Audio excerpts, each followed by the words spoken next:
It's truly an honor to introduce our governor, Governor Kathy Hochul. You know, I've had the pleasure of attending several events since she became governor where she has spoke, and everyone who's introduced her had a personal story to tell about when they first met her, usually as lieutenant governor. I have a story too.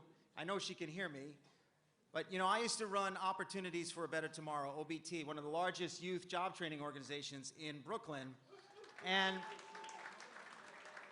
Lieutenant Governor Kathy Hochul came to visit us at Bushwick and meet my young adults. She's got a passion for job training, and I know she's got a passion for youth. She spent the entire afternoon with me and with our young people. She also told me about her love for Brooklyn, how she spent some time here, and her love for Brooklyn bagels, too, by the way. You know, I tried to find a picture from back then. I couldn't find it. You know, Facebook doesn't let you sort through your pictures, but I know I had one up there. But it is an honor to have her with us today. Governor Kathy Hochul began her career in public service on her local town board before serving as Erie County Clerk and then as a member of Congress for the 26th Congressional District in New York. She more recently served the statewide office as Lieutenant Governor and now is the first female governor of the state of New York.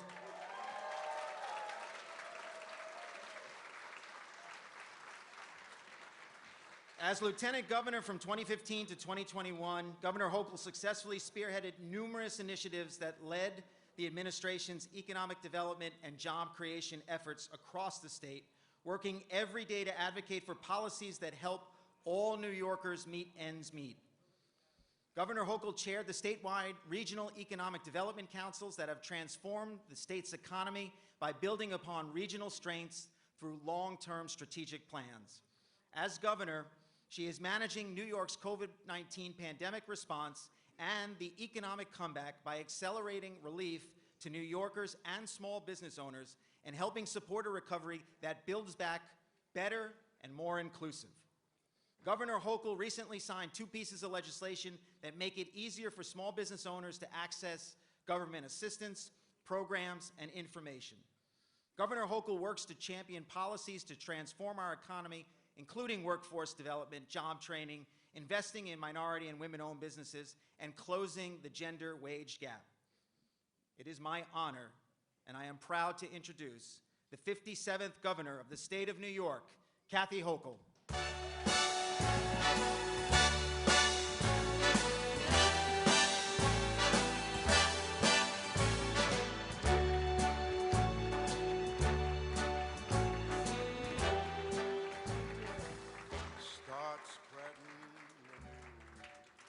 I love that song. Play that again. Even today.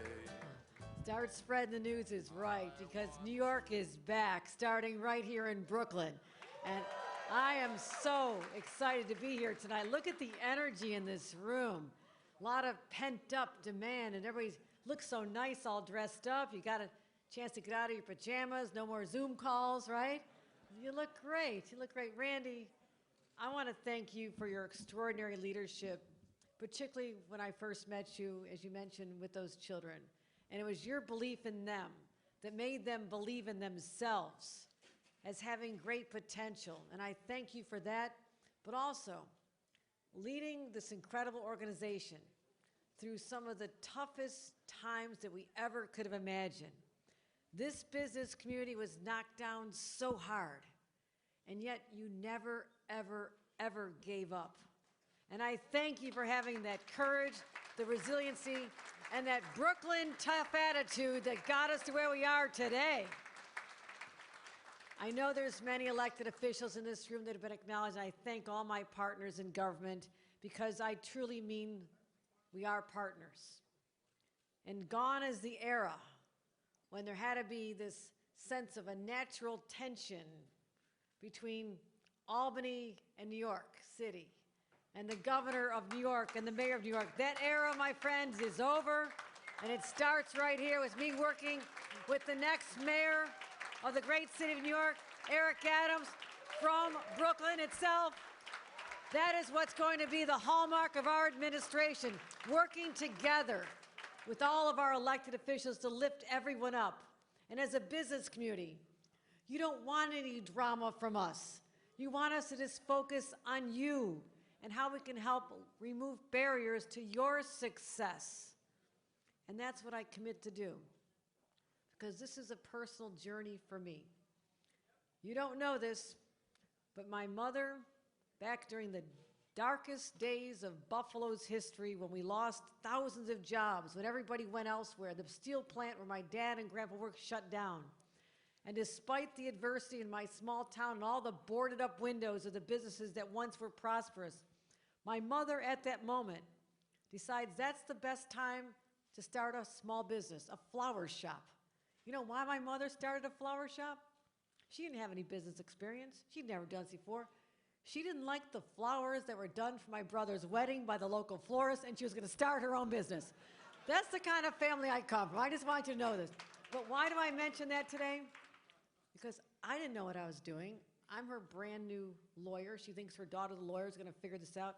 First call I made, my local Chamber of Commerce. I said, help me figure this out.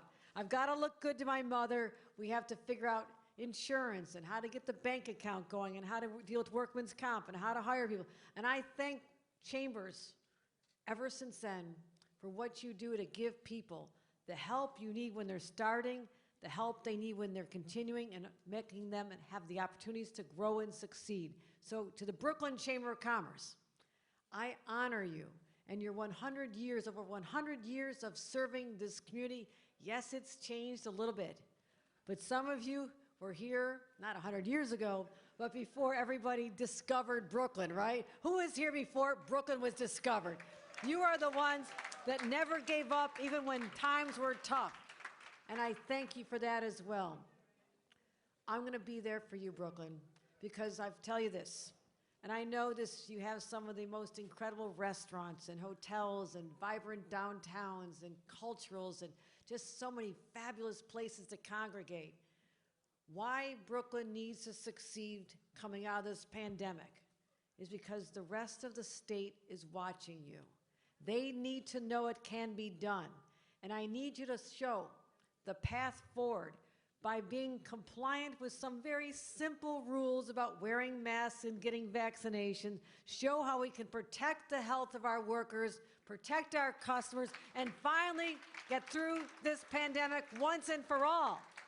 So let's make that commitment that we'll put this behind us, because we're going to continue doing the smart things that we're asked to do.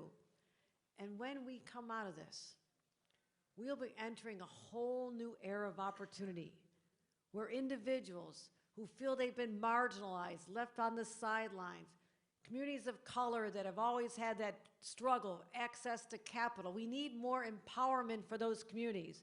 Give them the opportunities that are there for other communities, and particularly for women-owned businesses. I've got a soft spot here because many of you struggle, and we all know this, women. Women are held to a higher standard of success, are we not? Well, we always meet that standard, and we break right through it, and we'll continue to do so, and I'll have your backs because I understand how challenging it is for so many of you. We're going to get through this, my friends, and we're going to look back at this time and say, yes, we might have been down, but never, ever bet against Brooklyn, because Brooklyn will never, ever be down again, and I thank you. This chamber is incredible.